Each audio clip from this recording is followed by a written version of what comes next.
Double Maharashtra Kesari Chandrahar Patil हे चांगले कार्यकर्ते आहेत। ते जर आमच्या शिवसेनेत येणार असतील तर त्यांचे स्वागत आहेत।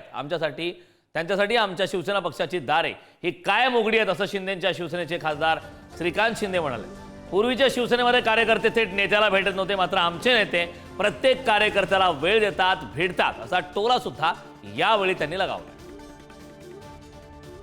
चांगल्या लोकांना नेहमीच वाव जो आहे शिवसेनेमध्ये आहे। शिवसेनेमध्ये काम करण्याचा शिवसेनेची दारं जी आहेत ही सगळ्यांसाठी उघडी आहेत। जो कोणी निर्णय घेईल त्याला त्याचं स्वागत करण्यासाठी आम्ही नेहमी तत्पर आहोत, तयार आहोत आणि त्याला जी काय ताकद लागेल, त्याची स्वतःची देखील ताकद आहे, तो स्वतः पैलवान आहे। मला वाटतं येणाऱ्या काळामध्ये जर त्यांनी असा कुठला विचार केला तर नक्कीच शिवसेना जी आहे त्याचे स्वागत करेल।